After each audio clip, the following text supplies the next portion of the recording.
Ny tantsaha no ivon'ny fampandrosoana ny famokarana eto Madagasikara. Andraikitra lehibe sahanin'ny Ministera ny Fambolena sy ny Fiompiana ny fijerena manokana sy fiainoana ny feon'ireny vondron'ny tantsaha ireny ho fampiroboroboana ny famokarana eo amin'ny sehatra ny fambolena sy ny fiompiana.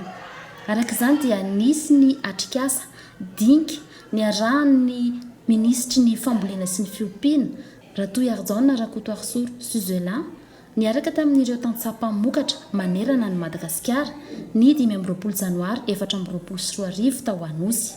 Tamin'izany dia nijery miaraka ny hanamafisana ny fiaraha-miasa eo ihany koa ny fiaraha-miasa amin'ireo mpiara-miambonantoka ho fanatrarana ny vina amin'ny fahavitantena ara-tsakafo. Nisy ny fizarana traikefa mikasika ny fitantanana ireo tetikasa sy ny paikady amin'ny fampaharetana ny vondrona tsirairay. Tamin'izany dia niaino ny zava-misy sy ny lesoka amin'ny fiaraha-miasa hatramin'izay ny Ministry ny Fambolena sy ny Fiompiana ka nitondrahan'ireo vondrona tsirairay ny etaeta sy ny sosikevitra ho fanatsarana ny fomba fiasa. Ny zavatra nataontsika teto androany tafiditra tsara ao anatin'ny fanamafisana orona ny fiaraha-miasa amin'ny tantsaha eto Madagasikara. Dia fantatrao tsara ny antom-pisian'ny ministera dia ny karakarana ireo tantsaha ireo.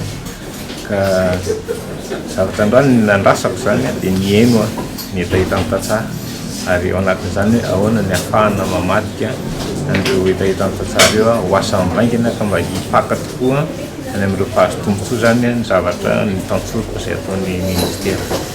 Zava-dehibe tokoa ny fiaonana hoy ny filohan'ny tranobe ny tantsaha mpamokatra satria isan'ny vinahitana sy angadina nanana tamin'ny namola volana ka nijoroany ny tranobe ny tantsaha mpamokatra tany am-piandohana ny Ministry ny Fambolena sy ny Fiompiana ankehitriny.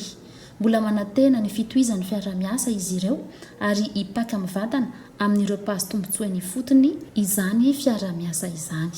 Voalohany indrindra aloha dia misaotra be dia be n'Andriamatoa Ministra izahay satria anisany hitana hoe fivoarana misy hatramin'izay zany izao fampiaonana nataonay izao ary dia ny zavatra hitanay dia tena ny hainonay tokoa izy ary nandray ny solony sosikevitra izay menay avy ety amin'ny sehatra misy ny mpamokatra ka dia makasitraka ny fiaraha-miasa izahay ary manantena izahay fa tena hisy vokatra tokoa ny fiarahana miasa manomboka hatreto makasitraka tokoa.